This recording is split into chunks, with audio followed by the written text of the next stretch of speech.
And just like that, we're back. Welcome to another episode of Chris Sees the Internet. Every Sunday right here, Platform Collection, YouTube. If this is your first time tuning in, please be aware. We got a lot of dope shows on this network. Shout out to the Beat Block. Shout out to Heartful Truth. Melly and Gabby hosting that. Also, if you're into the audio, shout out to the Parker Edison Project. Killing it right now. New season's coming up. Shout out to the podcast about people. Vita Kills. Platform Collection affiliate. Doing her thing out there. She just had the summit about people. And yours truly was on it. We had a dope conversation about creativity and the whole journey, man. It's been a good one. It's been a really, really good one lately. What I mean by that usually is that I'm just busy. I like being busy. I like creating stuff. I like making stuff. My group, The Invisible Ponchos, is getting ready for a big series of shows from the middle of this month in September all the way to the end of the year. We're booked up, man. It's going to be crazy. We're doing a longer show than we normally would do. Usually, like, I could tell you, like, being an underground artist, independent artist, most of the time, doing about 15-minute sets, 15 to 20. 20 is usually on the higher side, actually, because you're usually on a bill with a bunch of other artists and other artists. So they got to fit in everybody. So everybody usually gets about 15. You know, if you're creative, you can push a lot into 15. Sometimes people just want to do, like, you know, there's song length, so it's like 4, 5 songs maybe. But we're trying to do longer shows now, so 20 to 30 minutes. And it's giving us a lot more time. We're able to slow down on stage more. Do a lot of things we've always wanted to do, experimenting with performing. And we've added some new elements to the live show. One of those elements, talking about it for the first time right now, is an artist by the name of Noshenanigins. She is a producer. She's an artist, musician, drummer. And we've added her into the fold for our live shows. So you're going to be seeing her rock out with the Invisible Ponchos as our drummer. And she's super dope as a musician and as a person. We got the chance to literally just have our first in-person meeting yesterday at a rehearsal for the Invisible Ponchos. Up until then, we'd just been in contact via Instagram and chatting, and management has been talking to her. And it all stemmed from me just putting out a message that I'm interested in working with the drummer. And she answered. And here you go. And now she's going to be rocking with us at some of our biggest shows ever. So shout out to her. Shout out to her on just being good people, but also shout out to her for just making the move. You know what I mean? I'm sure a lot of people saw messages probably that I threw out looking for drummers. And if they were drummers, they didn't answer necessarily. She did. Well, there was a couple others, but they weren't as experienced as her. But just for making the right moves, man. You got to go get what you want. It's going to put her in a great position. You know, she's working with us. We're definitely going to hook her up and help her with her career. And we're a little more experienced, so we've been doing it a little longer. So there's a lot of things we can help her with, and so we will. Because she's good people. She deserves it. She puts in the hard work. She sees the vision. And she's on the show today. Also on the show today, legendary MC, Krazy Race, representing LA all day. Shout out to y'all. Krazy Race is a legendary MC, a staple of the underground and independent scene, an entrepreneur in every sense of the word. He's put out a ton of projects, double digits, and that's not even counting just his singles, his Lucy's, you know what I mean? His singles, his features. He's toured, done tons of shows, rocked with the best. He's one of the best. And we go way back. from my introduction into the LA independent underground hip hop scene, Krazy Race was there. He's one of the guys who first kind of showed us around. My first podcast was Crappy Awesome. You can still find those episodes, by the way, on Spotify or anywhere podcasts are found. Crappy Awesome Podcast. And he was our very first interview. In fact, I think we named the episode 0 because it was a jump off. And we go way back. And it's been amazing to watch him grow as a human being, as an artist, and still going strong too, by the way. We talk a little bit about that, about his journey up until now, and then what the future kind of looks like, and how he's been able to stay relevant, how he's been able to stay sounding fresh, you know what I mean? Making new music, new sounds, experimenting. He's doing all that in his way, you know? And I think that's the key to both of these artists. They're pursuing these things in their own way. And neither Krazy Race, who's a veteran, or Noshenanigins, who's rather new, are diverting from their path. Krazy Race still not diverting from his path. He makes what he makes. He does what he does. And I think people in the scenes and people who are familiar with him have really grown to appreciate his presence, as I have. I appreciate his presence. I think that someone like Krazy Race should exist always. You know, he's a reminder. He's a reminder of the work that can be done, longevity, all that. So we're talking to both those artists today, man. It's interesting that they're both on because they're so varied in style, taste, length of involvement in the music business, but they share something very similar in that they're both very clear in their heads of their visions. You know, Noshenanigins is one of those people who seems like she doesn't only want to share music. She wants to share her thoughts. She wants to share a way of life. She's an extremely positive person who sees like the big picture in things. I met her and her husband actually together. Dope couple, dope individuals. And you could tell they're setting up a lifestyle. Much like Krazy Race already has. He set up a lifestyle. He had a vision, and he's in his movie. And so he's being the character in his movie that he needs to be, that he's always envisioned it to be. And it's real life now. It's real life. And I think that's important for any artist. And I think if you're a young artist or a new artist, you're going to really get a lot out of both of these conversations.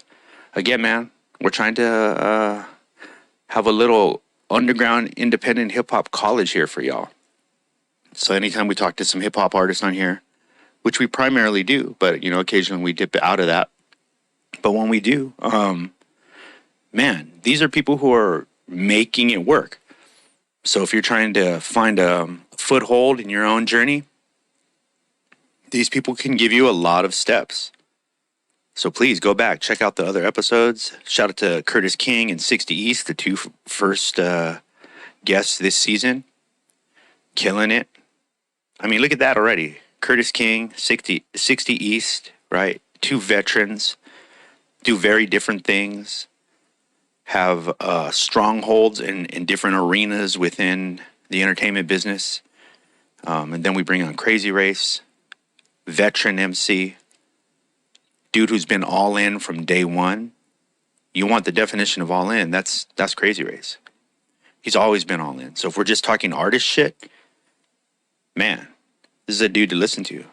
And Noshenanigins. Maybe Noshenanigins is only as experienced as you are, the person that's watching this right now, and is going, wow, like how did she get on that show? How did she maneuver into the positions that she did? Action, belief, practice. I rehearsed with her yesterday, and you can see she has no problem practicing. It's part of it all. There was never a feeling of like, oh man, this is long, because it was hot. We were sweating, going through songs multiple times. If you've ever been to a rehearsal, especially for music, it's just repetitive over and over. It's a workout. I woke up sore this morning. That's how much of a workout it was. So yeah, man, you can get a lot out of all of these artists that we have on. So please continue to keep tuning in, checking out all the episodes. Let's see, what do we have coming up? Oh, the 20th, if you're in Southern California area, it's a Tuesday. We're doing, and it's an early show too. It starts at 7. It's over around 11, because we really want the people who support us to come out and see us. The Invisible Ponchos are performing live with a host of really dope artists. We got a dope beat set by the homie Alejandro. Mike Holmes is coming in, who is a super diverse artist. He's going to bring soul, hip hop. He sings, he raps, kills it. The homie Emphasize, a staple in San Diego underground hip hop. One of my favorite artists out here. Super dope lyricist, meaningful music. And we also got the homie RM the Poet, one of the freshest names out in San Diego, representing North County, San Diego. We took him out on his first tour, so it's super dope that he's going to come and be a part of our event. We're billing it as a transcendent hip-hop experience, because this is not going to be just a normal hip-hop show. Trust me. It's going to rest somewhere in the middle of maybe like a play, concert, a backyard party, a bar. Like it's gonna be super dope. Live from Amplified Ales in the Acid Vault. It's a place called the Acid Vault. Amplified Ales, downtown San Diego, on the 20th. I'm gonna be giving out some tickets leading up into that. So yeah, if you're in the San Diego area, please come through. It's a Tuesday. That's why we made it early, so you can get in there, watch the show, be home in time to tuck the kids in. You know what I'm saying? Because all your bad kids stay up way past 9 o'clock. But please come check us out. It's going to be really, really dope. And me and Gene and the team are really, really going in on this performance. It's going to be amazing. Just from the little we did in rehearsal, which was literally our first rehearsal, getting ready for tour, getting ready for all this stuff yesterday, we're good. It's going to be amazing. We're doing a lot of stuff we've never done before. I feel like after this, we're going to be some seasoned performers on all levels. So please, the 20th, San Diego, Invisible Ponchos live. And it's also going to be filled in between performances, stacked with poetry. So shout out to Poets Underground for hosting this and presenting the event for us. And it's going to be super dope. San Diego itself has been asking for us to do a show. A lot of our supporters out here have been wanting us to do a show. And we haven't done a San Diego show in a long time. So it's only right that the start of this journey back into live performing season, for us anyways, is kicked off with San Diego. And then right after that is the Happiness of Pursuit Festival. Shout out to Thought Fest. This year is going to be amazing. We're going to be rocking that with the full team. So Noshenanigins, she's going to be out there with us as well. And that's all y'all need to know. Y'all need to go see the show. We're doing stuff, fellas, ladies. Doing stuff that not a lot of people do at our level. So please come out and check it. We're putting in the hard work, and we just want to see you guys have a great time. So Invisible Ponchos Live. Go to invisibleponchos.com for all the show dates coming up. And it's on and cracking. But let's jump off right away, man. Let's get into this interview. The homegrown Noshenanigins. So we're going to jump right into us already talking. Because as soon as she got on, man, we started talking. I just pressed record. Because there's a lot of good stuff at the beginning, too. So I'm introducing her now. Because I don't even know if I introduced her while we were talking. So Noshenanigins. Make sure you follow her. Tell her Chris Sees the Internet sent you. You'll be seeing her at Invisible Poncho shows soon. So we're working on all that, putting that all together. But without further ado, producer, artist, drummer, a woman of many hats. Ladies and gentlemen, Noshenanigins. How's that been? Have you any challenges or anything we can help you with? The only challenge has been literally myself and putting out like an ad. You know, I'm very I'm like a hybrid. I know this is gonna sound weird. I'm like an intro extrovert. So I'm the same way, dude. yeah, if I know you, I'm loud way. as hell. But if Yeah. I don't know you, I'm very self conscious. I'm trying to break that cycle though and kind of be out of my shell and confident in myself. Yeah. But that's what the main thing has been stopping me is, you know. So then you're hitting challenges like making yourself the center of the camera, like being in front of the camera. You're having those. Yeah. I feel you. We literally just had like the team, because like we all feel like we all have a level of that on the team, which is why it's so weird. But I think it's kind of why it works as well, because we all kind of understand, like, we just know that that's just part of what you have to do, especially nowadays. Right. So like one of the things we're like really working on is just seeing the art in that part and like creating more around it. You know what I mean? Making that part of like an extended part of your you know, your painting. Yeah, exactly. Yeah. And I think for that I'm starting to like get that more. Like me and Gene were just talking about that, about like even like telling our story, even like the content we put out. Because I've seen people do, I mean, I'm sure you have too. I've seen people do it really well. Like there's people who do that super well. And I graduated from college. I got my bachelor's in marketing. So I know what to do. I know what to say. I know who to target in concept. But me actually doing it, I never imagined until I started doing music actually doing it. I thought I was always going to be the one kind of behind the scenes pushing somebody to do that. But now in this kind of music avenue we're in, you have to, especially producers nowadays, you have to put yourself out there. You have to market yourself. You have to be the artist now too. Yeah, so, I agree. Yeah. I agree. I think it's because we're working with Gene as a solo producer as well, and like we're shopping stuff for him and like kind of working on his brand.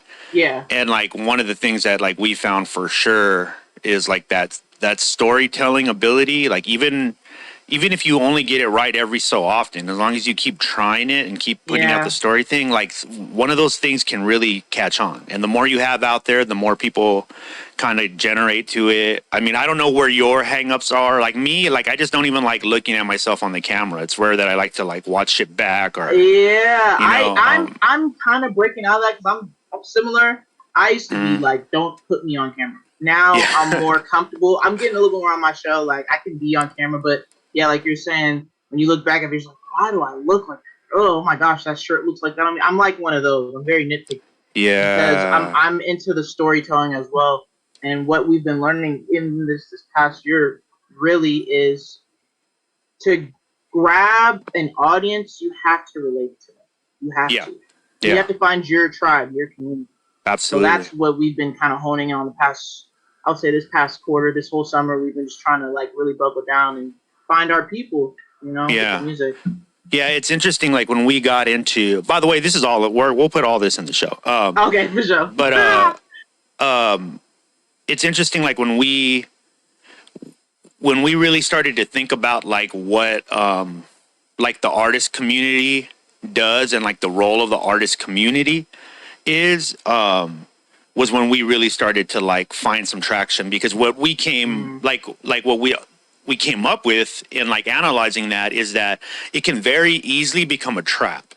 Like being in the community, like, because the reality is this is a conversation between you and the people who listen to your shit. Yep. Right. And so it's rarely between you and the other person on the bill with you. Like it's rarely that way, So, but I get why like artists will tend to stay around a scene or whatever, because it's almost like it's an easy serotonin hit, right? Because if it's just a bunch of art, I mean, I'm sure at this point you've been in those circles of artists after a show, That's literally just everybody telling each other that, oh, you're dope, oh, you're dope, oh, you're dope, you're dope. But there's no real dialogue on like moving your shit forward. And so we found like the moment we started doing that on our own, like where we were just like, okay, let's just create our own thing, like just create our own thing, have our own rules, have like the way we talk to our audience, like that's the way we talk to our audience, and not detract from anything else, because we don't really believe in competition, because I feel like the highest forms of art are original. So then where would there be competition? You know what I mean? Yeah. You're competing with your best work. You're competing with yourself.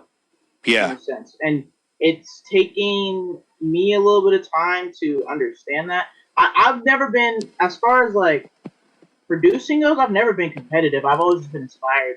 And it's not even like a jealousy thing. It's just like, dang, if I can make something like that, man, it's more like an inspirational thing as far as the producer community. But I know, especially in the rap hip hop artist lane, it's all competitive, and you can't really do that with art because it's subjective. Yeah, so I agree. If I think my stuff's type, if someone doesn't, it doesn't mean that mine is good.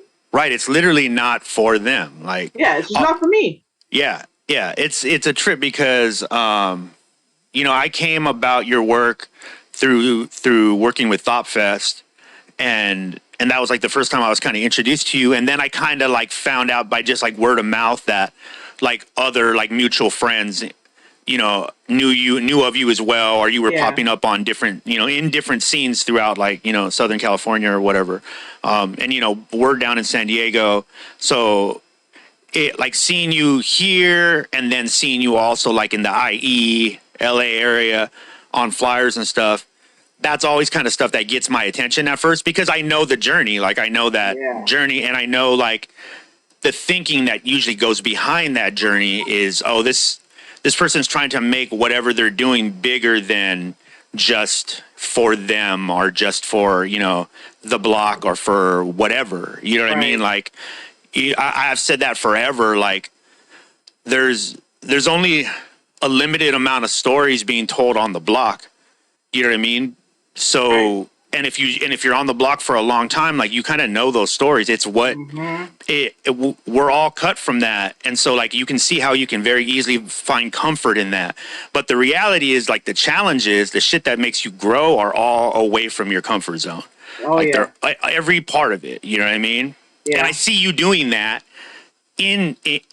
or I assumed you were doing that when I just saw you popping up on flyers in other cities, because I'm like, well, why would she, if she's not really trying to do this, like, why would she care what another city or people who are not around her all the time think? You know, why would she try to connect with them? Yeah. And you hit around the head, connection, as far as trying to find the people that I'm talking about. It took us a while. So, Mommy. Hi, Katie. Can you go back outside, please? Please. Thank you. Sorry about that. You're good. No, but as far as you said, you saw me like LA, IE, San Diego. I grew up in literally all three of those cities. I was born in LA. I think we were talking about this last time we spoke.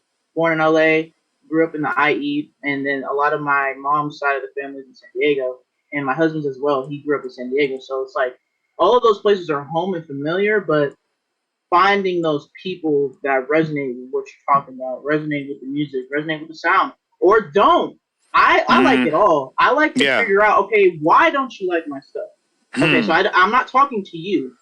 I'm talking to these people over here, which is fine. And, you know, you just got to have tough skin. And the journey's still going. Like, there's so many goals that I want to do for myself. I want to do with our entertainment company, and a lot of that is just kind of just 10 toes down, staying in the mud.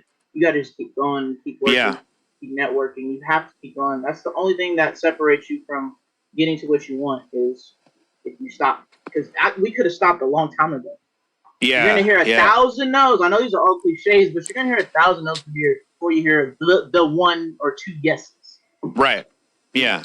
I mean, and that never, like, from what I've seen, like, that just never really stops. Like that. No. As long as you're trying to, like, elevate your craft or elevate your journey, experience more, there's always like those things they go hand in hand, like adversity, success, adversity, success. Like that just is what it is. And I think it's hard a lot of the times because I'm definitely empathetic to artists who are, do find that internal struggle of like, man, I just want to make the art.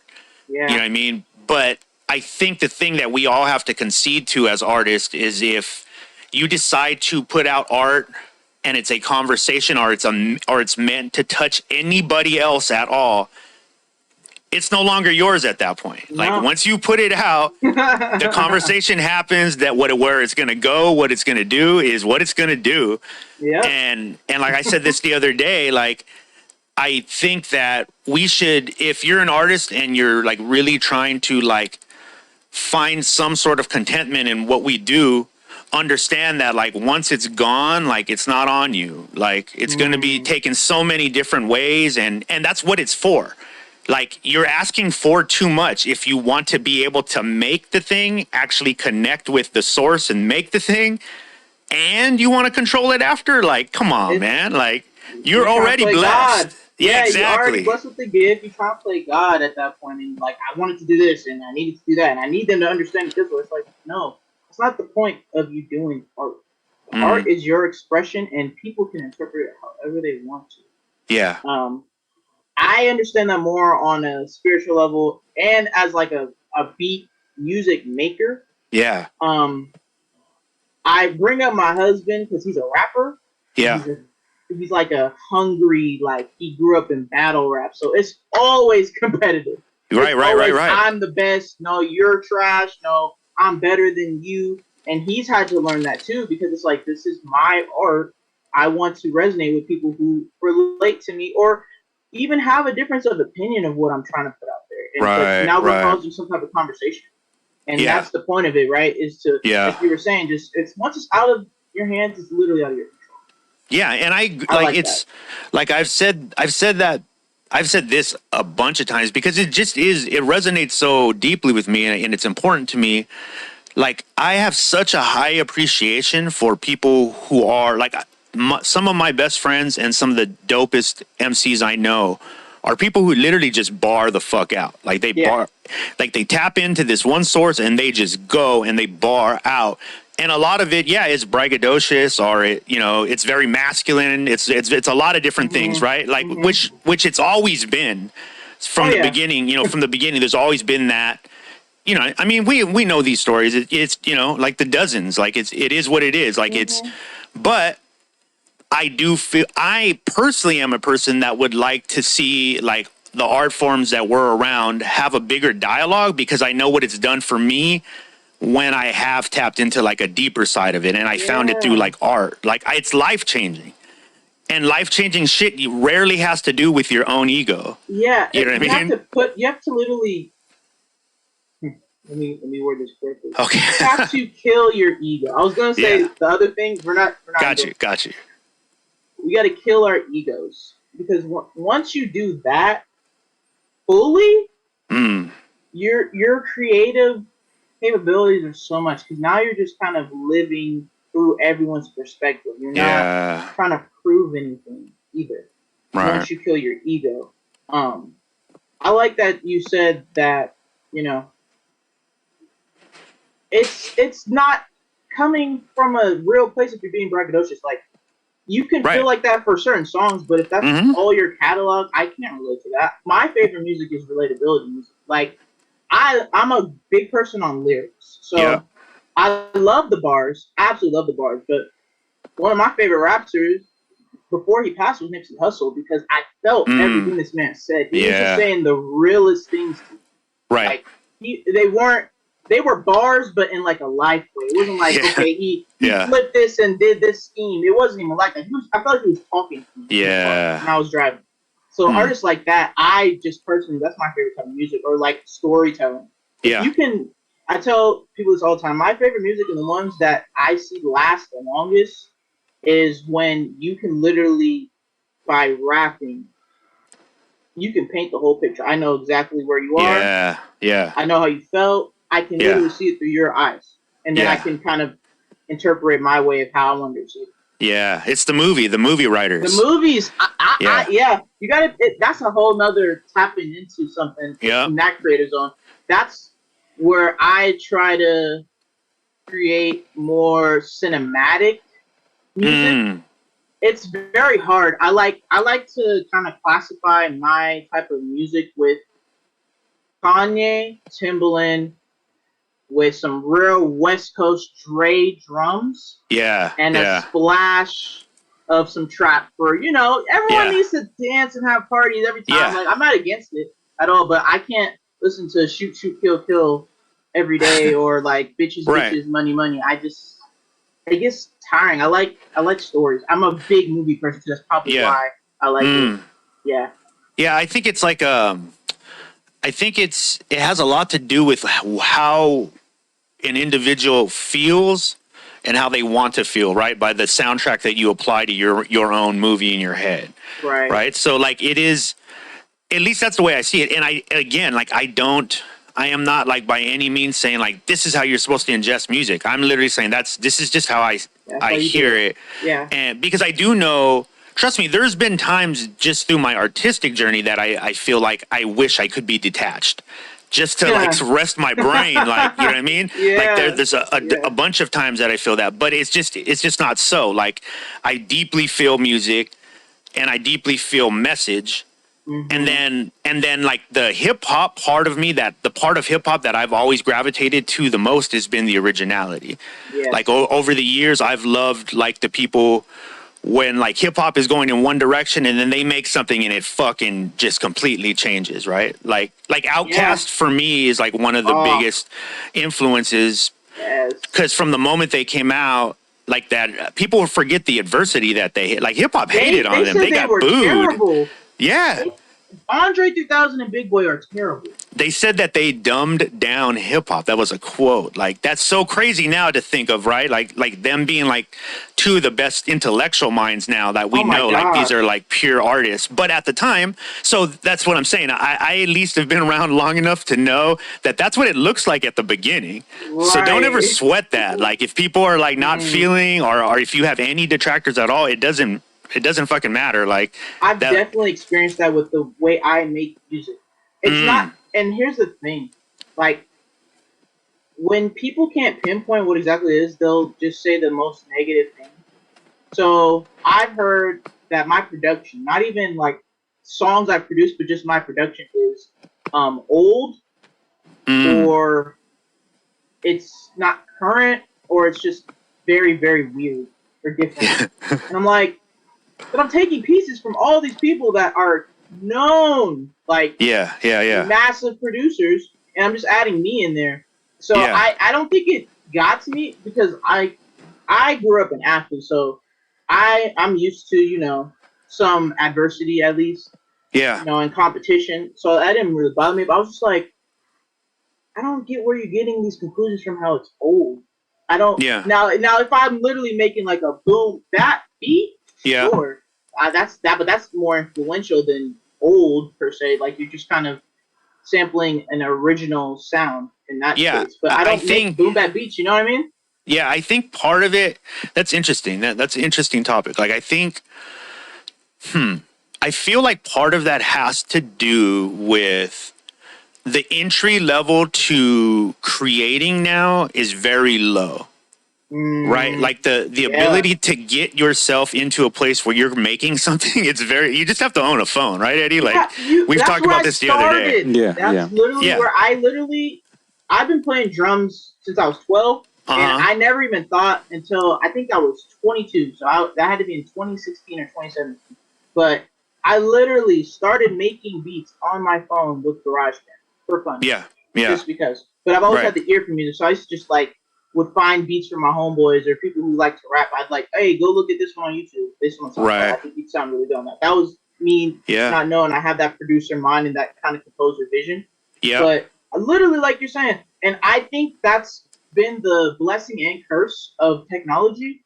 For sure. Now it's more accessible than ever, but now it's more accessible than ever. So now everybody can make songs. Everybody can make beats. You just literally need your phone at minimum or a relatively good laptop, and you're Yeah, good. and I think what that does is, like, as an artist, right? Like, if you just think about, like, an artistic journey, like, what it could do is you say hey, I want to be a rapper. Okay, so you download a phone. You download the app on your phone. You start recording. You're doing, and now technically you're rapping. You're making rap songs. You can upload them. You can be on all the things that the biggest rappers are on ever. So it could be that some people will get stuck at that point, right? As like, I'm completing the task, so I am the thing, right? But the reality is, in art, like, it's a never ending question. Like, okay, I got to this point. What's the next thing? How do I broaden everything that I'm doing? And I think, so what we're seeing is like, so to get back to what you originally said about someone seeing what you make is old, what they actually might be seeing is the craftsmanship in what you do is way more complex than a lot of the music that's out right now. Yeah. And that's seen as normal, like the simplest way to get from A to B is seen as normal, and that can hurt. It hurts perspective. It makes you look at something that is genius and go, oh man, that's old. Like, because you think like putting a lot into something is what people used to do, as opposed to like, no, that's just what art is. Like, advancing it is finding the weird thing, the weirdness. To me, if somebody says your shit is weird, that's dope. That's fire. I like it. I take it as a compliment now, because you could have been like, oh, you sound like, exactly. That sounds like that. Which is way worse. That's way worse. I'd rather you be like, I can't pinpoint this stuff. Like, or I don't know what the fuck you're doing. Like, that's even better. I love that one even more. I love it. I love that. I love being different, because in art, that's what the point is. You're supposed to be expressing you, and no one's like me. No one's like you. No one's like anybody. Yeah. We all share certain similarities and experiences, but we're all uniquely made. So yeah, I'll take it. I'll take the weird. Where did you grow up? So I was born in LA. I grew up in Culver City. Okay. Until I was about 10, and then my family moved to Rancho Cucamonga literally like next Friday. People still think Rancho Cucamonga is a Jamaican place. Yeah, that's all I know it from, actually. It's a real place. It's like the movie. It literally looks like that, but even more so now. Like, the houses are beautiful here. So I grew up in the IE. So I'm a little bit of both, but mainly IE. Yeah. I went to middle school, high school here. That's where I'm from. And then, like I was saying before, I have a lot of family on my mom's side in San Diego, so I used to go there every summer. That's where I have my roots there too. Where were the musical beginnings, like in your house? Who else was there other, like, is everybody creative, or was it you the only one? Like, where did you kind of like get it from, you think? So I would say in the early come-ups, I was the main one gravitating towards music. Basketball is my first love, so I kind of did both, but mainly when I was a kid, I was focused on basketball. I would say the early influences were definitely my dad and my mom. Mainly my dad, because my dad has like a bunch of records, vinyls from the Beatles to literally Kid Houdini. Like, it's insane, his collection. But I just remember when I was growing up, on the way to school, he would play like Al Green. Run DMC was my first ever introduction to hip hop, which is insane. That's crazy. Yeah, wow. I didn't know anyone else after Run DMC.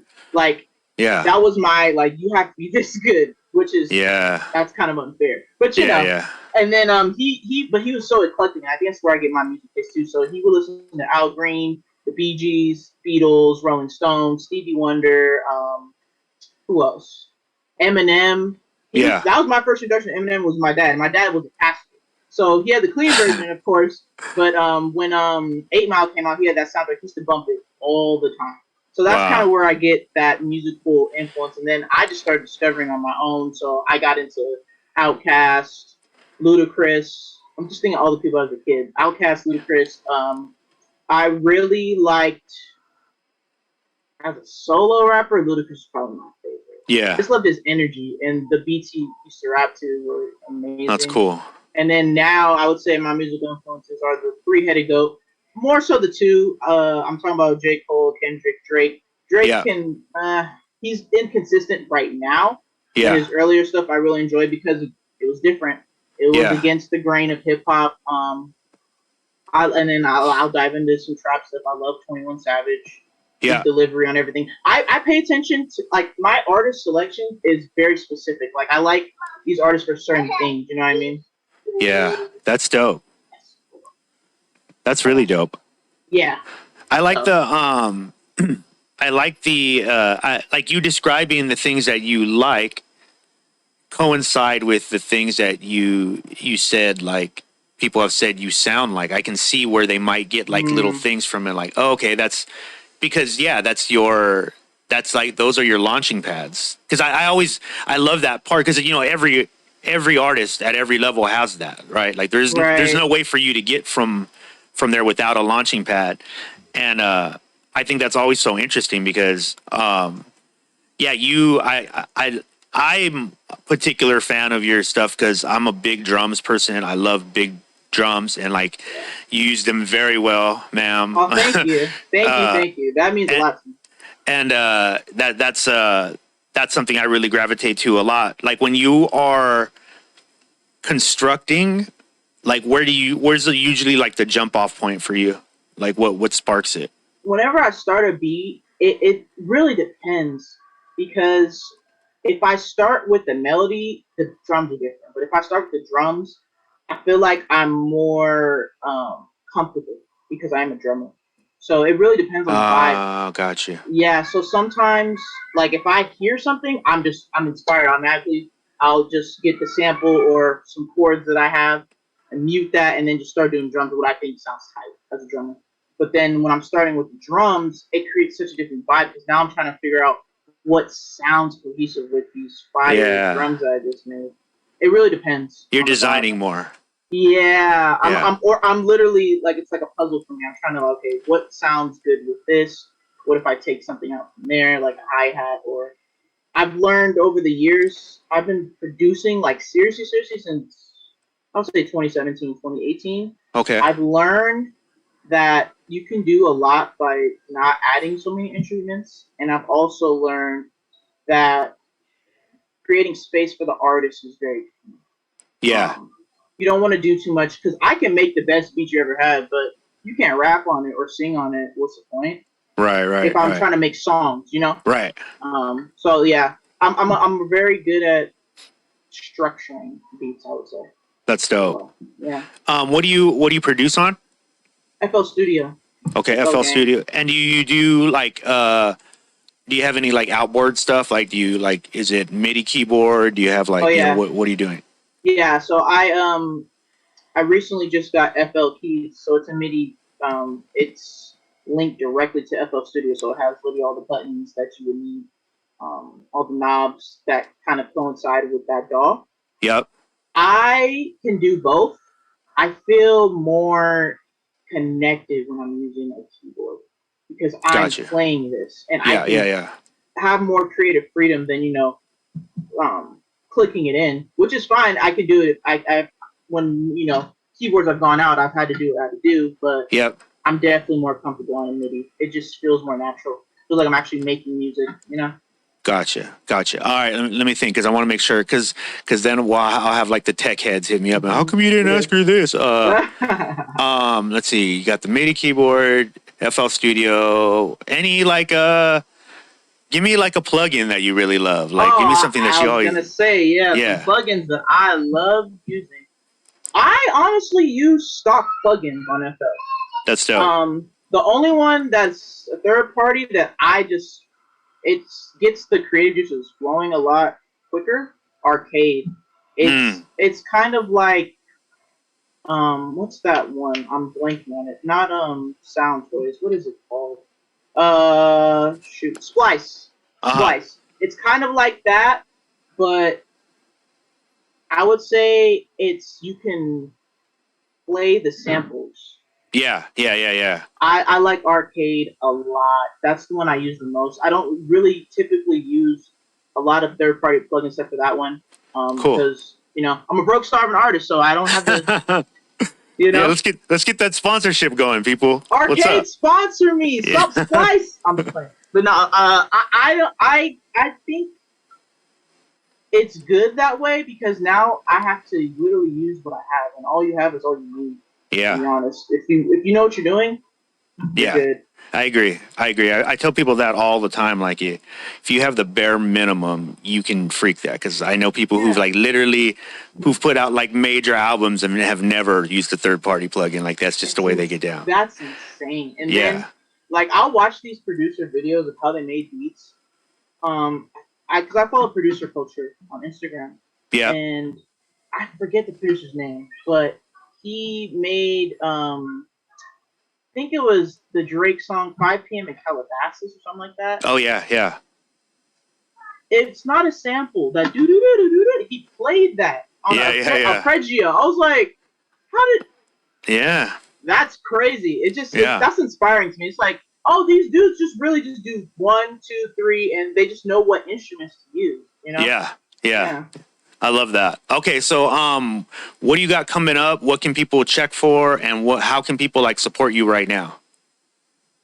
Woo! All right, so what we got coming up? Thought Fest. Yeah. Yes. Congratulations, by the way. You as well, guys. Seriously, thank you. By the way, Thought Fest is coming up in October. I'm opening up the studio, so any projects for me? A lot of people ask me to rap. Yeah. And they're kind of getting on my head about it. But as I was saying before, I'm kind of an introvert, extrovert, so I'm sensitive about my ish. Yeah, sure. So that's definitely always been the plan. That'll probably be a serious thing next year. And ways you can support, sharing the music. Neck of the Woods ENT, I am a co-CEO of that company. We have a bill of amazing talented artists from hip hop, R&B. We're adding as many as we can to support that. You can also support me on Instagram, sharing the music. I mean, if you even know people that want to record or get some songs in, that would be great. Just I'm very, very I'm here for the music. I'm not here for it for the money. Yep. But obviously, you know, the goal is to make this your job and career. Yeah. But I don't do it for the money. I do it because I love it. So by supporting me is just kind of sharing the word that I'm here to make great music with people. And yeah, just stay tuned. So if they want to record projects, if they want to like put out singles, how about mixing and stuff? Can they send stuff over for mixing? Good. Mastering. I'm not amazing at mastering. I'm pretty good though. That's a whole nother art form. I'm still learning, but mixing and mastering, recording, beats, all of that, I do it all. Dope. There it is, ladies and gentlemen. Noshenanigins. If you're in the Thought Fest area, for October 1st, right? October 1st. It's the Happiness of Pursuit. First Saturday. Yeah, first Saturday, October 1st. First Saturday of October. The Happiness of Pursuit Festival. Make sure you come out, get your tickets, thoughtfest.net, and then follow Noshenanigins. Yeah. Look for us for sure. For sure. I think I've mentioned it, but us and Noshenanigins have some shenanigans. Well, ironically enough, we have some shenanigans planned. I have some shenanigans. That will be the one day that you'll have some shenanigans. Legit, man. So, shout out to you, and guys, support her. Like we tell you all the time, the way you can support this show is support the artists we have on. Follow Noshenanigins and follow the journey. It's in its early stages, so get linked in right now, and it's going to be a dope journey to watch. Thank you so much for being on the show. Thank you, guys. Thank you. Shout out Chris. Thank you. I appreciate y'all so much for having me. Yep. We'll see you, and we'll see you soon, right? We'll see you soon. Oh yeah. Yep. Oh yeah. All right. We'll talk to you later. All right. And there you have it, ladies and gentlemen. Noshenanigins. Told you, dope person, man. She seems like she really has a good insight on what she needs in her own career, what she's shooting for.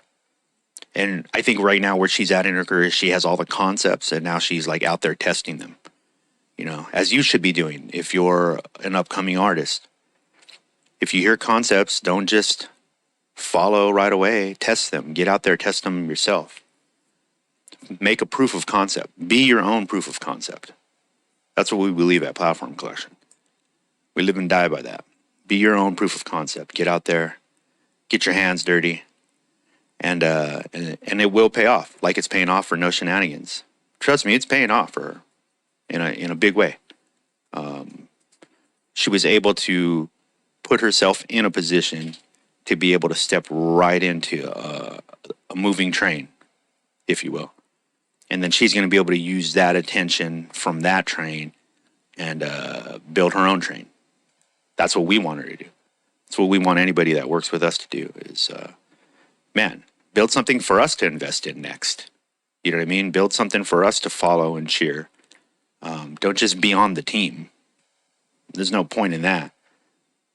Get on the team, help build something, learn, and then build your thing. And there never needs to be a separation or, oh, they don't work together, or they broke up. Nah, man. We just run a bunch of different businesses. That's what it is. And it's gonna be cracking. Trust me. When you feel the energy of the Invisible Poncho show and what Noshenanigins brings to it, it's gonna be crazy. It's gonna be one of your favorites. But next up, we got the homie Krazy Race. As I said before, he is an LA underground, independent hip-hop entrepreneur veteran, a staple of the scene. I think I talked to him about him I never remember him going away at all. And let me tell you something, man. Pursuing a hip-hop career is hard.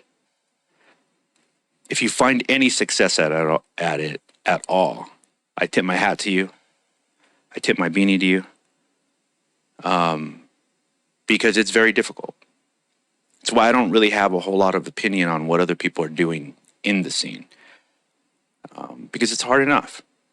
It's hard enough for you to go through your own journey than have to worry about what other people's journeys are. I get that from this show. I get to tap in with people that I'm interested in, and I get to learn that way. But when it comes to pursuing my own career, I got blinders on. I'm going straight forward to my goal. And without a doubt, Krazy Race has had to do that to be going this long. He's going this long. He alludes to his age on here, if you can hear, and it's super dope. He's above 40 for sure, just like me. But one of the cool things is he's part of that first class of hip hop that is growing up, and it's okay. Like, we need to hear adult hip hop. We need that. The kids need that. The younger people need that. The younger people are with it. Let's be honest, man. It's about the message, and it's about how you're able to convey that. Is it interesting? Is it innovative? Are you making new? Because people want new. Why? Because that's all we are surrounded with all the time. New. This moment right here. New. New. New. There's only one thing that's consistent, as we always talk about. In life is change. So if you can roll with the punches, if you can evolve, you can have as long of a career as you want. Trust me. I know a thing or two about that. And there's more and more artists pursuing careers after 30 and finding success. So I think that's super dope. In fact, I don't know if I have had anybody on this season other than Noshenanigins that's under 30. That says something. The way I've seen it a lot lately is I think pop culture can be dominated by youth culture, right? Because just the essence of pop culture produces followers that are consistently looking for the freshest, newest thing all the time without necessarily having to put any investment in that thing for long periods of time. That's just the nature of pop culture. It's a rotating thing. Whereas art and music, the essence of that is investment over time, right? Growing with sound, watching sound evolve, watching art evolve. The beginning of a painting doesn't look like the end. So if all we're doing is just buying a canvas with just a few marks on it because it's just started, if you want to buy it then, I'm not sure how smart of a investment that is. That painting is going to evolve. There's going to be way more colors, way more brush strokes, way more mistakes. So I'm all about buying a painting that has evolved. And in art and music, you can do that if you invest in an artist and you just grow with them. That doesn't mean you can't check out what's brand new. You should. You should. Because some of those new things are going to be there for the long term. Just because it's new doesn't mean that it hasn't earned its right to be there. I don't believe in that either. New artists, young artists, I'm a fan. They should be helping to push everything forward. They have to do their part. And if you're an older artist and you're like, I don't get influenced by any of the young stuff or the new stuff, I think that's kind of whack. Why? When did you stop learning? When did you stop wanting to evolve?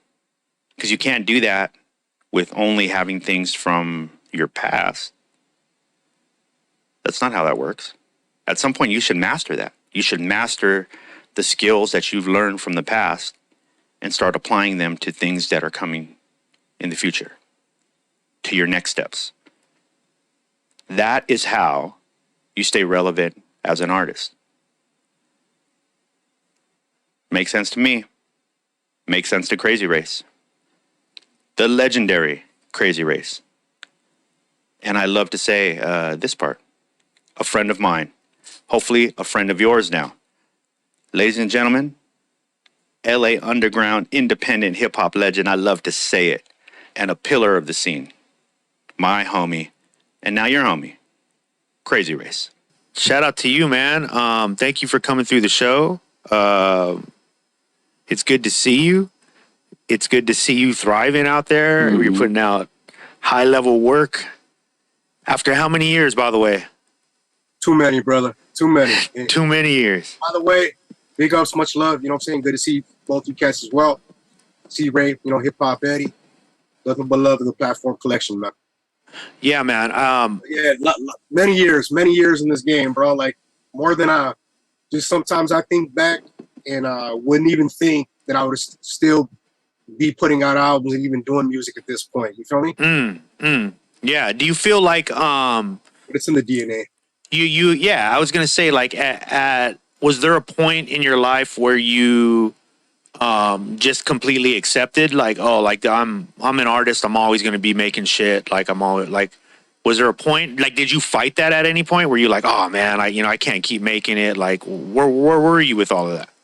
I think, as independence, I think more than anything, there really wasn't. I can't say there was specifically a point where I said this is it. Like this is what I'm gonna do. But I kind of always knew that this was my passion. This was my love. And besides being an artist, just being around music growing up, it's been part of my life for so long. Like I said, it's literally in my DNA. And at this point and at this stage, and you know what I'm saying, in my career independently.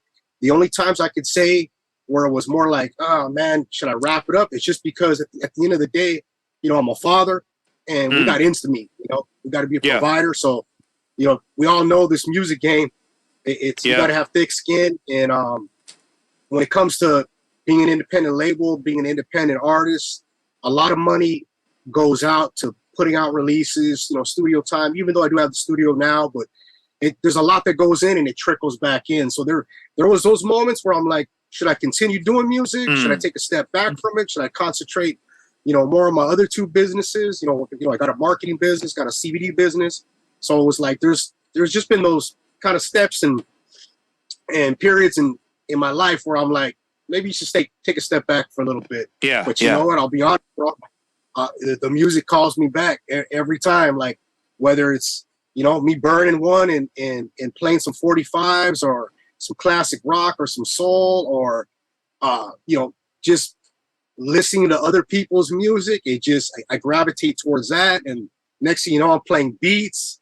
The pen comes out. I still write to paper, by the way. I'm old school like that. Yeah. And then I start creating. So I don't know if that answers the question, but I just feel like it's going to be hard to let this one go at this point. Yeah. You know what I mean? I think you answered it. Like it's in your DNA. I feel like at this point, like watching your trajectory and watching, like you navigate everything that you have, like it's undeniable, right? Like it's literally undeniable. In fact, like the homie, we just saw you at B-Side Show. Shout out to B-Side Show. And the homie Gene Flow, our producer, that was his first time seeing you live, and he was just like, "Dude, that dude is killing it." He's like, "Is he new? Like, is he?" And I'm like, "Nah, dog." I'm like, "That dude's a veteran," and I'm like, "But you understand being in this thing for as long as you have to hear someone say that, you know that it's working still. You know what I mean? Like the creative juices are still coming out, things are still seem fresh, and I think that is a thing when I look at you, Race, is like." I think that is one of the things that accounts for your longevity is like you still sound fresh. Like, what do you credit that part to?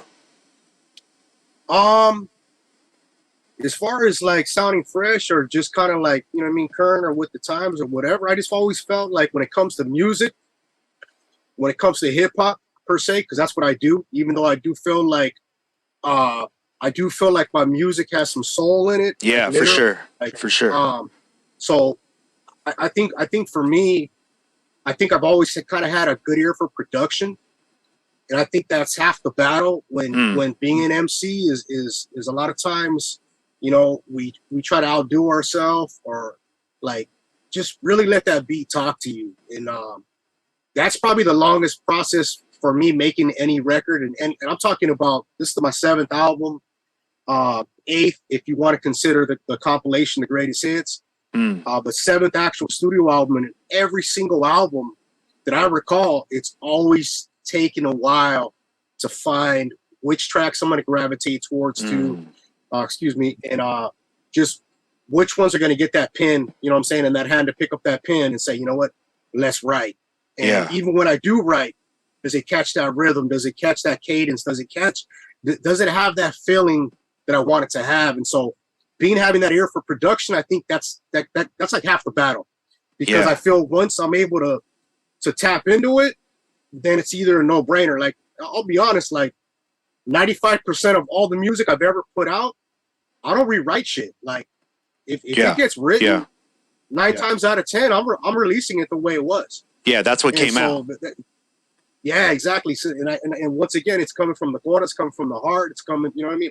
All that from the soul. So I feel that has a lot to do with just being fresh. And, every now and then I like to experiment. I like to challenge myself. So even from a beat standpoint and production standpoint, like I'll pick a beat that normally I kind of wouldn't rap on just to try to test the parameters, see if this is something I could work with. And if the flow's there and it feels good, then I keep it. If that's not, dope. Then I'll shelf it and maybe use it for the next project. And that's another thing is, besides this album, not many other albums have I ever really shelf tracks or pulled them and said, you know what, I'm going to hold on to this one for the next release. You feel me? Yeah. Like, this is a good song. I'm going to do that. And with this record, with Stories to Tell, I held back a few and had like 2 in mind that I already knew that were going to start and basically, be the foundation for this album.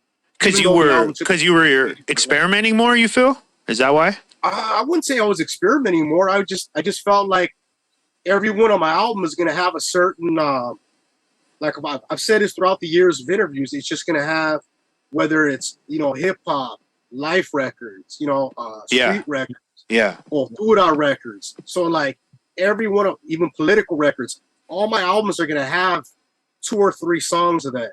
Yeah. So that's kind of what I shoot for with every record. So if I have, let's just say 3 or 4, and there's only 1 in this category, like, or in this, you know what I mean? Then I'll be like, I got you. All right, let me hold that back, or I'm not going to put that out. Yeah. So that's kind of what takes place.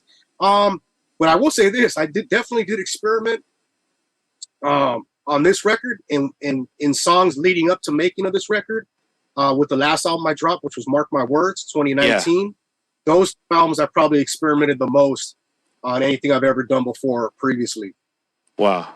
Yeah, I think that it's been interesting, man, because I was trying to think about like how many years we've known you. It's been a long time, man. And oh yeah, I think one of the most consistent things that I've seen about you is like the rawness of what you're saying is always exactly where you're at. Like, right. You know what I mean? Like, it's what you're consuming, it's what you're paying attention to, and in each record, if you follow each record, like, you can feel that. Like, you can see, like, oh, this is where he discovered this thing, and now he's building with this thing, and you know what I mean? Or, like, here's a point where he gets to you could tell, like, he's at the peak of his lyrical ability, and then he pushes past it again. Like, you know what I mean? Like, it's super dope and I think you just kind of do that naturally. Like, you are internally like a storyteller. You're telling your own story, but through your story, we get like we get the stories of whether it's streets, the culture,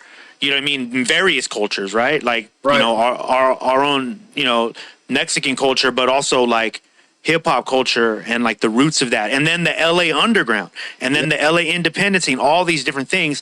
And I think part of that is connected to you always somehow staying connected. Like you've never, to me, and I know you've said it yourself, like you feel like you've taken breaks here and there, but like for me from the outside looking in, you've never really taken a break. You've always had like at least some hand in what you're doing, whether you're podcasting, where you become like a journalist and you're interviewing and all those things. That's what I'm saying, my friend. Like you got the sickness, dog. Like the rest of us, like you can't get out of it. It's always gonna find some way to put like its hands on you and like bring you in. But bro, like I'm telling you, I can now see after all these years, bro. Like let me be one of the first to tell you this on this platform, anyways. Like, you're needed, dog. Like your voice is needed, your presence is needed, your example is needed, and I think that's I'm happy that you're still doing everything you're doing. Hey, I appreciate those words, brother. For real.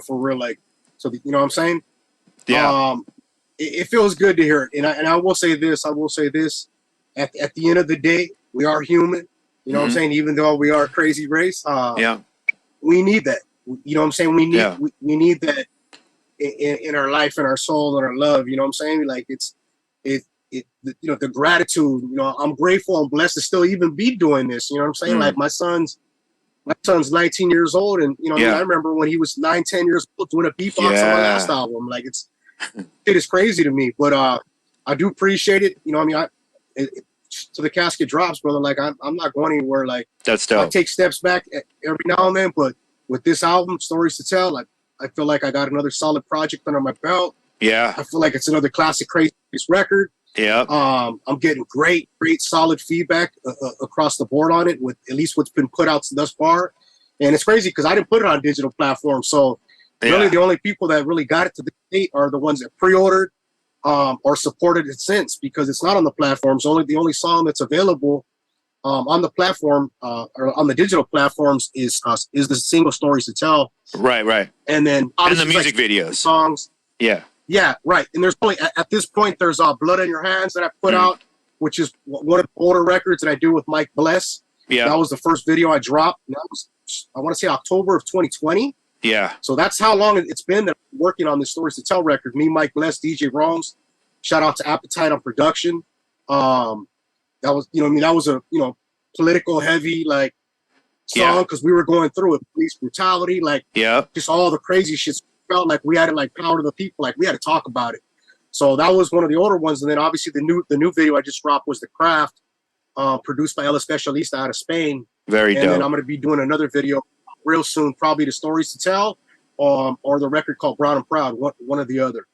Yeah. Do you, because you do have your hands in like I mean, let's just say what it is. I mean, like, you're an entrepreneur. You have that part of, like, you have your creative side, but you also always had that entrepreneur side of, like, getting your hustle on, to building a business, to, like, literally managing a few different businesses. Like, when you are, like, constructing, like, a new business, say, like, or a new idea, or maybe even like, you know, something even smaller, like maybe like a new merch drop, or like, you know, a new type of video, where does the idea usually spark from for you? Is it like, is there already like a concept from the beginning of the ideas and then you go forward, or does the concept kind of show itself as it goes? It's a great question. I think sometimes I kind of pre-plan.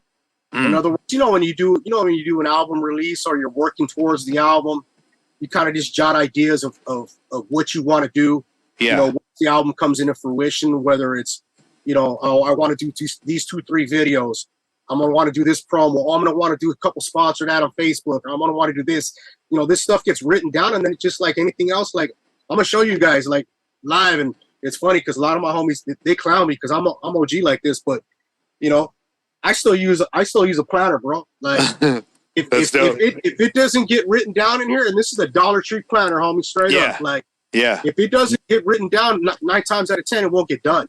So a lot of that has to do with just kind of like that old college mentality. You know what I mean? The 2 years that I did, that I write it down.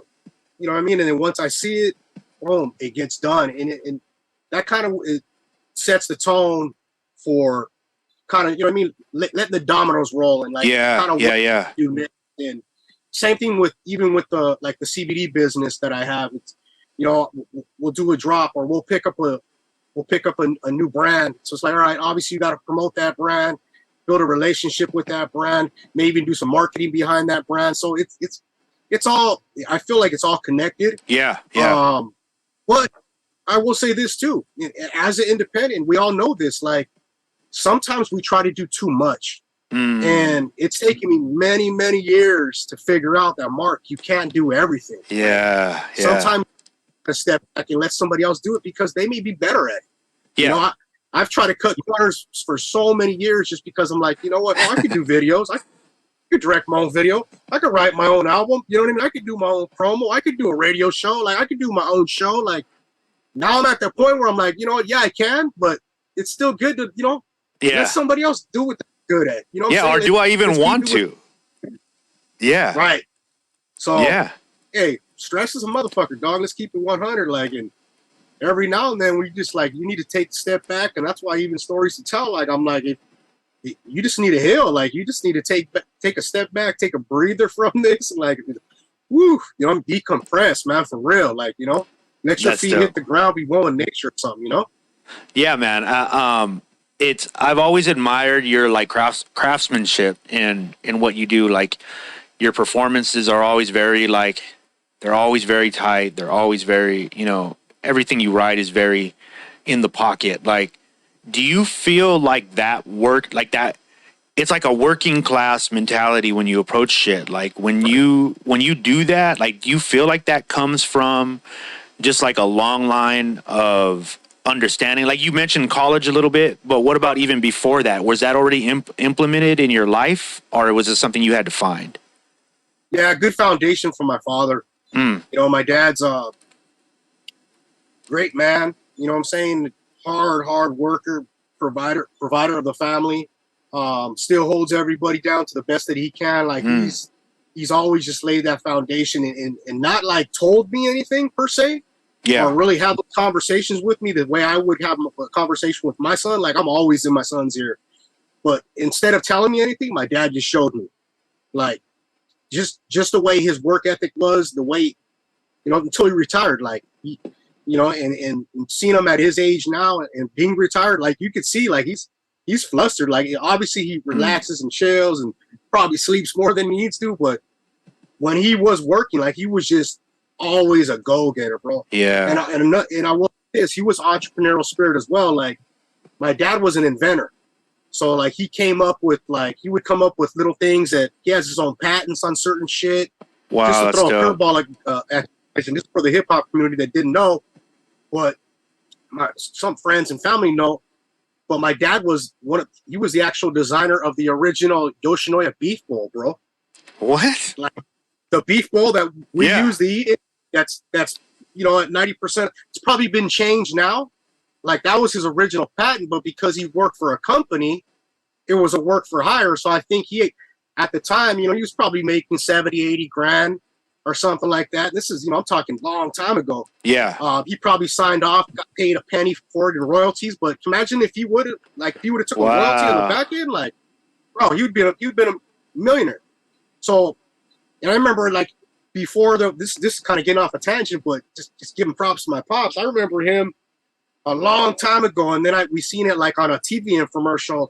He was like, yeah, to hang your glasses on your shirt, like there should be like 2 magnets and maybe a hook or something. And I'm like, what? He's like, yeah, check it out. And he kind of did a prototype. Next thing you know, it's on TV. Somebody did it. I was like, wow, that's what he was talking about. So seeing my father, being creative in his own right, whether it was for sure related or not, definitely sparked my creativity. And then my mother's love for the music, because that's where I get it from. Mm-hmm. She took me to the next level, because I couldn't go anywhere without hearing music, because I was always in my household, whether she was cleaning, cooking, like, partying with the familia, playing 45s or soul. Like, I was inundated with music, and I've always given her that, her, my aunt, one of my aunts, my Aunt Marianne were the two that kind of influenced me musically.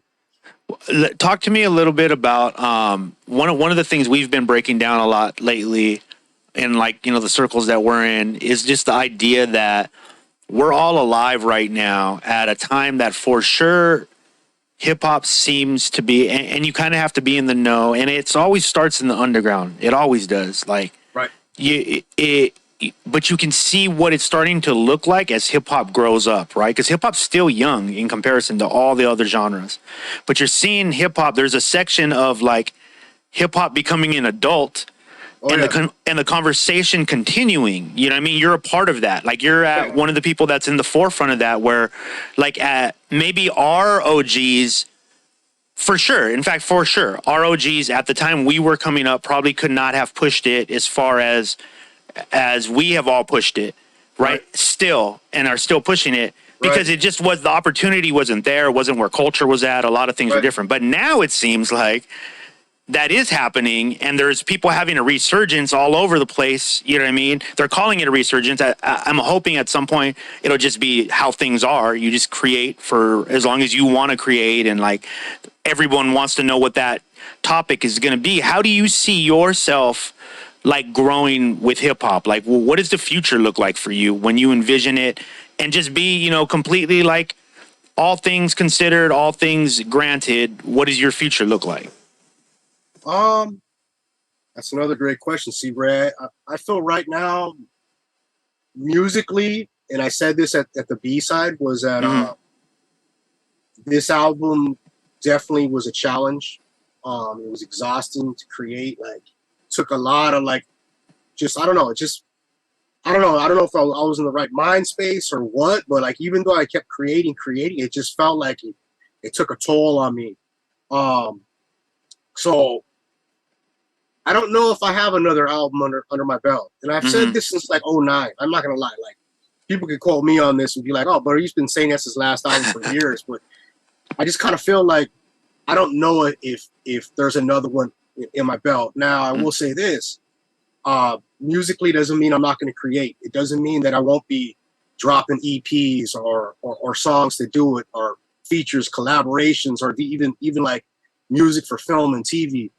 But I'm saying, conceptually, putting a record together from beginning to end, where I'm like, I'm happy with it, and I'm giving it to the world. That's I don't know. That's one a hard pill to swallow, where I'm gonna go next. But in the bigger picture things, with music and with hip hop, I've been a part of this for so long, and you figured, like, what I'm saying, hip hop's almost 50 years old. Yeah. You know what I mean? According to the the 73 status with Kool Herc in the Park and the Bronx, you know what I mean? Like, it's almost 50 years old, and I'm right there with it. Like, I'm literally right there with it when it comes to my age. So, like, I grew up with hip hop. I remember being 10 years old, 11 years old, and bumping KDAY. 12, 13, bumping KDAY for the first time, and hearing these pioneers that came before us. You know what I'm saying? So to see where it's going now, obviously with social media and the invent of like how we could just, TikTok and all this other shit, like we could just like literally do something and it's almost worldwide instantaneous. Like that's another hard thing to swallow. Like we didn't have that. Like we had to pay for studio time. Right. Like, you know what I mean? Like, yeah, the only way people were getting music was you were taking it to them. Pretty much. Yeah. Pretty much. Yeah. You know what I mean? On cassette. Yeah. On cassette or vinyl. You know what I mean? And it's I feel hip hop's in a good place because I feel like there's always, you know what I mean? They said it was a fad. Look at us now. Yeah. Like I'm saying, 40 plus years later, it's still here. We got a lot of the OGs, and I'm saying my OGs, you know what I'm saying? Like shout out to Ice-T, just went to go see him at the Garden Amp. Yeah. Still killing it. In his 60s, bro, made it look easy, and I'm just like, yo, like, how can I say I don't want to do music? Like, right. Like, it's just a beautiful thing because obviously we have the youngsters coming up underneath us and they're still keeping the hip hop alive. Obviously there's a lot of trash, and I can't even actually that's where I get it fucked up, is because for many years I'm like, oh, that shit's whack or whatever. But you know what? Good music is good music. It may just not be my cup of tea. Yeah. Right. Yeah. Somebody else may bump it. You know what I mean? Maybe not me. Maybe I feel it's just not my cup of tea. But as I've aged, like, you know what I mean, fine wine in hip hop, I've kind of learned to accept that, like, hey, not everybody's gonna like your shit. Not everybody's gonna like your shit. Yeah. But I will say this, I always feel like if you come and see me live, or if you're able to hear my music for the first time, you're gonna hear a song, you're gonna gravitate towards something and be like, yeah, I didn't know who is this guy? Yeah. You know what I mean? And I've always felt that. That's why I've always tried to get in front of a crowd by any means necessary. Obviously, I'm a little more strategic as I've gotten older with it, but I still like to be out in front of the public.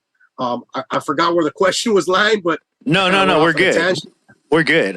Bro, I'm telling you, I think it is dope. I hope to continue to see you create, because I think the value as you grow older is in what you have experienced, and your again, like, I don't know if we necessarily, like, our generations, I always call, like, your generation, like, you're the big brother generation. You're not like the dad, you're not the uncle, like, you're the big brother, because you're kind of stuck in that place of where you've seen what has happened after you, but you have a long history that happened before you still.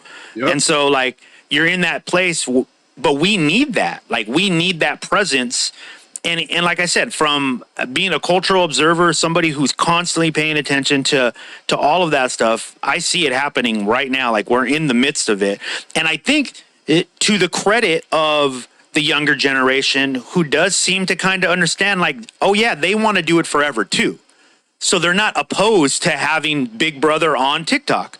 Our Big Brother on it, they don't care. They're like, oh, okay, you're doing the thing. We're all doing the thing. Okay, cool. Yep.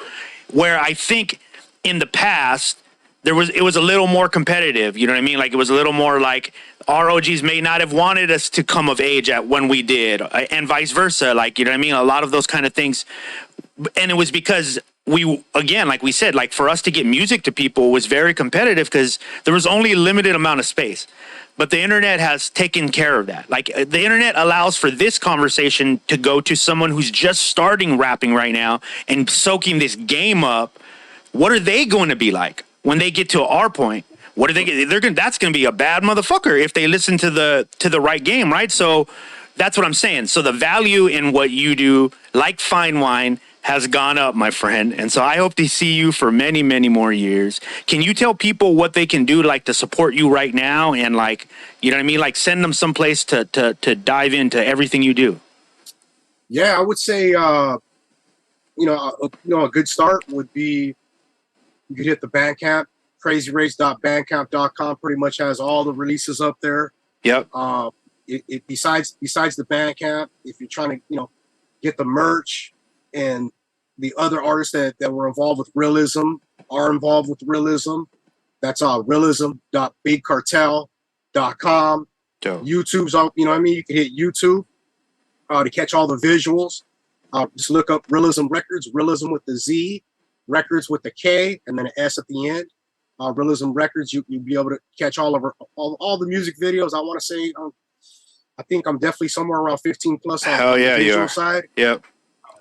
And yeah, probably more than that. Now that I'm thinking about it, but yeah, and of course, just I'm out there. KrazyRace.com, and it's crazy because I was literally, it's crazy. Last night I went and looked it up. You know how, as artists, we're on things. We're like, all right, man, we try to stay on top of things. Well, that was one of the couple things that I lost. One of them was the website domain. So KrazyRace.com, I looked it up last night to go, to go back to cop it. Yeah. It's like $400 or something like that. Yeah. I'm like, man, am I going to really have to cop my original name? You know what I'm saying? But the website is Krazy Race number 1. So KrazyRace1. Yep. .wordpress.com. That's where you can actually find like the discography, bio, video, everything that's in regarding me. So that's KrazyRace1.wordpress.com, and I think that's a good start. Cool. For everybody. As an artist, I will say this: like Krazy Race, we formed as a group in 1991, and I've carried the name for many, many years since, and it's now 2022. So at this point, I've been in the game. It's crazy, 30 years. Woo! Let's go. It's crazy. It's that unbelievable, bro. I couldn't have fathomed. I couldn't fathom that at 15, 20 when I was doing music. Wow. What a journey, man. Man, and like I said, I hope to see many, many more years. Please don't let this be the last time you're on here. This was well overdue. Please come back every time you have something to talk about or you just want to shoot the shit. Come through. You know what I mean? Please go pick up everything Krazy Race. And by the way, guys, my dude is being mad humble. You can just Google this dude and you're going to get page after page after page. You can dive into his history. It's well established and well documented. And it's continuing to be documented. So I'm happy. As my dogs go crazy. Happy to be a part of it, man. Thank you so much, dog. Please come back again soon. Got you. None but love to both of you, man. Big ups to Platform Collection. C-Race sees the internet. You already know. It's your boy Krazy Race. Much love. Shout out to everybody that supports, been supporting, and shout out to everybody. Much love. Peace out, bro. Peace. And there you have it. The homie Krazy Race, man. Make sure you follow him, support everything he's doing. That record is out now. He's got tons of records in his catalog. So if you become a fan, you can sit there. It's what we were talking about before. You can invest in him because he has a lot to offer and a whole story to tell, and he's still telling it. I want to see Krazy Race at 60, man. I remember that used to be like a cringe thing, like, oh, man, what are you going to be rapping till you're 60? I'm sure they told people I'm sure they told the Stones and the Beatles, members like that, hey, what are you going to just keep going until you're 60? Yeah. I mean, you're a musician, you're an artist. What are you supposed to become, like a construction worker at some point or go work in an office? Because you got older? You don't have a story to tell? You don't have things to say anymore? Makes no sense. So I can't wait to see a 60-year-old Krazy Race killing it still. Dude stays in shape, takes care of himself. Dude, let the art, by the way, let me say this to you, older artists. Let the art be your reason to stay in shape, to keep yourself fresh, to keep your mind fresh, to keep your body fresh. Strong. Persevere. Let the art be the reason. If you need a reason, you know what I mean? Could there be a bigger one than the thing that you love the most? Got to kind of question whether or not you love it, right? If you just let your body take you out of the game. What is that? That's crazy. Or like you lose to food. What? Oh, man, I'm just too old, man. I just can't. What? Why did you decide to get old? You just decide that. You stop learning. Because learning would have shown you throughout your life, oh, I need to take care of myself so that I can do this forever. That's what I think. I would love to know what you think. Please reach out to us at Krazy's the Internet right here by DMing me, sending me a message at KILLcRey on Instagram. You can hit up OG Hip Hop Eddie on Instagram if you have booking questions or stuff like that. But let me let you know, most of the season is booked already. So, but you never know. You never know if there's some room. You got an interesting story. You're killing it.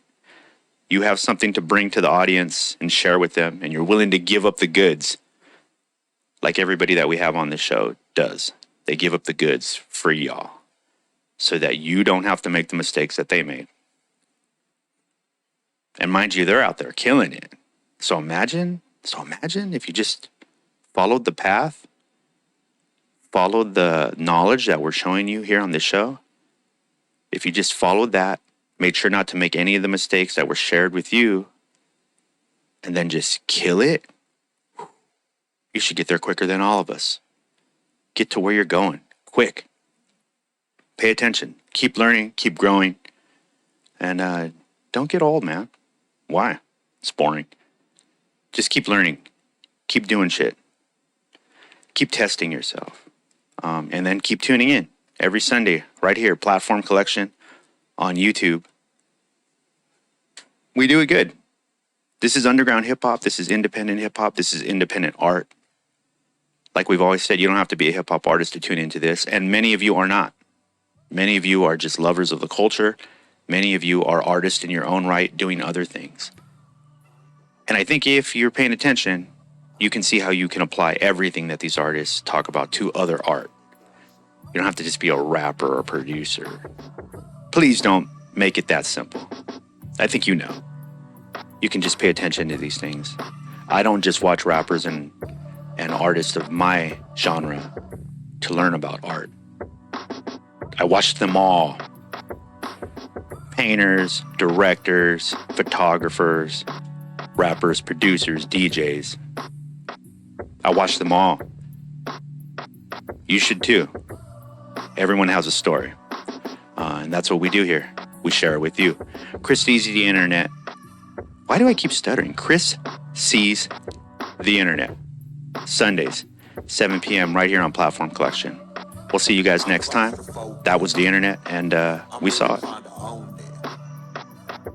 I need some space in this place, so I can't control it. Yeah, I ain't got no room in me, guys.